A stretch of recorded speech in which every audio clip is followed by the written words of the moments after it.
দেখতে একটা গোটা বছর অতিক্রান্ত, আর 2024 একদম শেষ লগ্নে এসে উপস্থিত। 2024-এ অনেক অনেক নতুন অভিজ্ঞতা সঞ্চার করেছি, অনেক নতুন মুহূর্ত বন্দি করেছি এই 2024-এর ফ্রেমে। প্রত্যেক বছরের শুরুটাই হয় শীতকাল দিয়ে, আর বছরের শুরু আর শেষ এই জায়গাটা একেবারে সমান থাকে। আর শীতকাল মানেই তো বন্ধুবান্ধব কিংবা পরিবার পরিজনকে নিয়ে একেবারে কলকাতার বিভিন্ন জায়গায় ছুটি কাটানো, সময় কাটানো। আর সেরকমই 2024-এর শেষ আর শুরুটা আমার অনেকটা একই, কেননা আমি 2024-এর শুরুটা করেছিলাম কলকাতার বিভিন্ন জায়গায় ঘুরে ঘুরে এবং তোমাদেরকে সেই অভিজ্ঞতা ভাগ করে নিয়ে। যাই হোক, দেখতে দেখতে দিন এবং মাস গড়াতে থাকে এবং প্রচুর প্রচুর নতুন জায়গায় এই 2024-এ আমি এবছর গিয়েছি এবং অনেক নতুন অভিজ্ঞতা সঞ্চার করেছি। তার মধ্যে উল্লেখযোগ্য যদি বলতে হয় তাহলে রানাঘাটের মহিষমর্দিনী মাতার পুজো এই প্রথমবার আমি চাক্ষুষ করি। শান্তিপুরের পঞ্চম দোল উৎসব হোক কিংবা শ্রীরামপুরের যাত্রার বিখ্যাত শীতলা মায়ের পুজো, চুঁচুড়ার বিখ্যাত মহিষমর্দিনী মাতার পুজো, তার সাথে চন্দননগরের রাজরাজেশ্বরী মাতার পুজো এবং এই 2024 সাল অনেক অনেক নতুন কিছুর সাক্ষী করেছে এই বঙ্গবাসীকে। তার মধ্যে উল্লেখযোগ্য যদি বলি আমাদের হাওড়ার মেট্রো, যা ভারতবর্ষের গর্ব, গঙ্গার তলা বা নদীর নিচ দিয়ে প্রথম মেট্রো চলে এই 2024-এর মার্চ মাসে। তারও প্রথম দিনের প্রথম মেট্রো সফরের অভিজ্ঞতা আমি করেছি এবং তোমাদের সাথে ভাগ করেছি।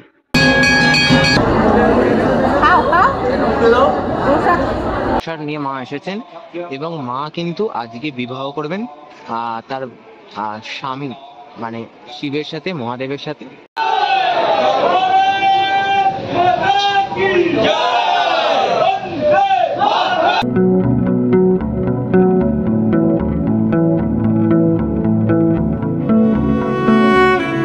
পঞ্চম দোল উৎসব তিথিতে এখানেও তোমাদের দেখায় কত সুন্দর একটি প্রতিমা রয়েছে।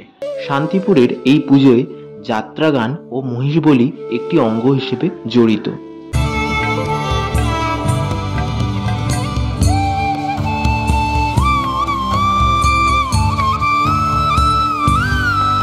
তারপরেই দেখতে দেখতে কিভাবে যে দিনগুলো কেটে গেল বুঝতেই পারলাম না। এপ্রিল মাস পড়তে না পড়তেই দুর্গাপুজোর ঢাকে কাঠি পড়ে গেল।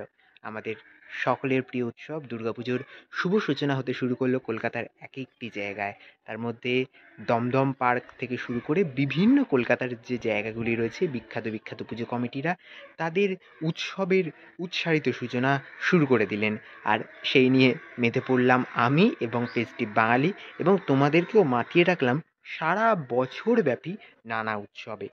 2024-এ নির্বাচনী টানাপোড়েনের জন্য দুর্গাপুজোর এই যে খুঁটি পুজোর এই বিরাট একটা মহাযজ্ঞ চলে বেশ 3-4 মাস যাবৎ, তার কিছুটা ঘাটতি পড়েছিল, যার ফলস্বরূপ আমাদের মতো মানুষ যারা তোমাদের কাছে উৎসবের বার্তা পৌঁছে দেয় তাদের বেশ কিছুটা দৌড়াতে হয়েছিল, বেশ কিছুটা কষ্ট পোড়াতে হয়েছিল আমাদের।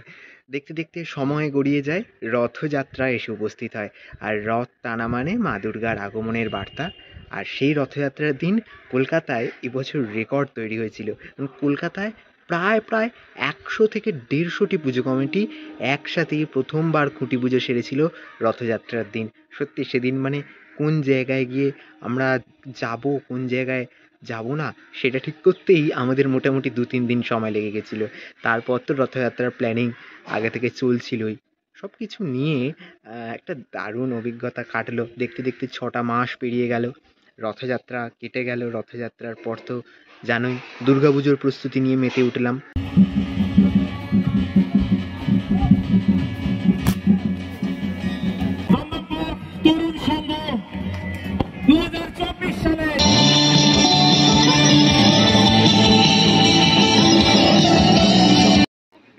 আর আমরা এখন দার্জিলিং এ ঘুরছি, কিছুক্ষণ আগে শিলাবৃষ্টি হয়েছে।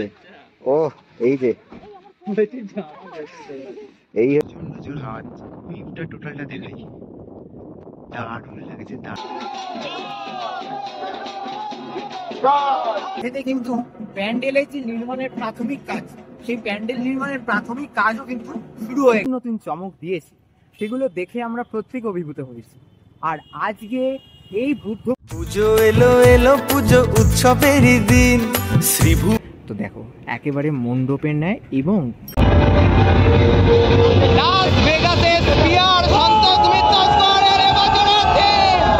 সন্তোষ মিত্র স্কোয়ারে লাস ভেগাসের যে গোলক সেই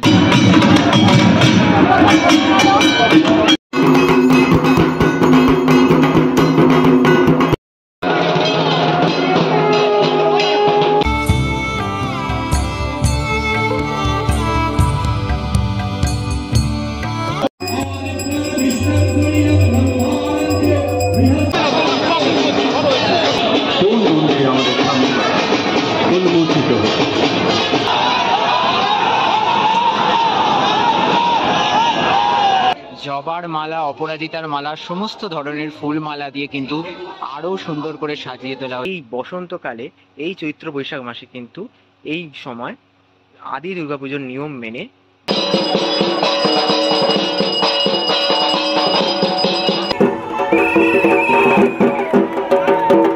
আষাঢ় শ্রাবণের বর্ষার ঘনঘটা কাটিয়ে আবারও আসবে শরৎ।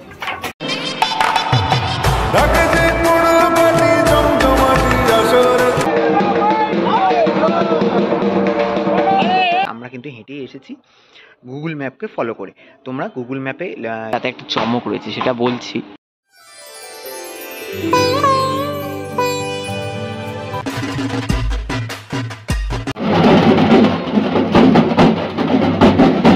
যেটা দেখতে পাচ্ছ, মায়ের মুখটা কিন্তু অপরূপ সুন্দর দেখতে লাগে।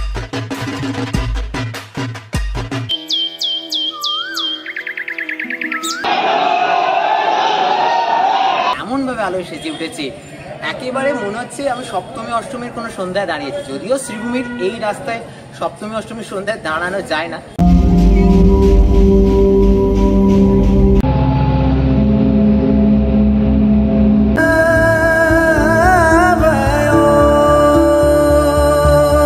কেড়ে নেওয়ার মতো একটা অসাধারণ গান বাজছে, একেবারে সেই দেখতে পাচ্ছি।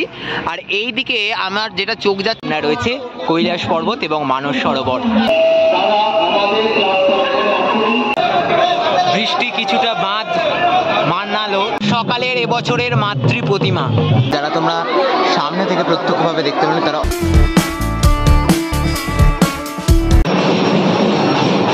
সোনামা সোনামা স্বর্ণ কমল স্বর্ণ বেশে বড় শ্যামা মাতা, নবদের মেজ শ্যামা মাতার দর্শন করা সেজ মা। আপনাকে কেন্দ্র করে নির্ভয়া, অপহয়া, তিলোত্তমার যে সমস্ত কাণ্ড, দুর্গাপুজো, কালী পুজো, লক্ষ্মী পুজো, জগদ্ধাত্রী পুজো, কার্তিক পুজো, রাস, বিভিন্ন জায়গার বিভিন্ন ফেস্টিভ্যালকে তুলে ধরার জন্য এবছর অনেক অনেক দূর পর্যন্ত গিয়েছি, অনেক অনেক জায়গায় ঘুরেছি, অনেক নতুন মানুষের সাথে কথা বলেছি, নতুন অভিজ্ঞতা সঞ্চার করেছি। সব কিছু মিলিয়ে 2024টা আমার কাছে একটা অভিজ্ঞতার বছর ছিল, যেমনটা জানিয়েছি। চেষ্টা করব 2025-এ আরও ভালো উপস্থাপনা তোমাদের সাথে ভাগ করে নেওয়ার। আর এই 2024 তো আমাকে অনেক কিছু উপহার দিয়েছে, অনেক কিছু ফিরিয়ে দিয়েছে, অনেক কিছু নতুনভাবে এনে দিয়েছে।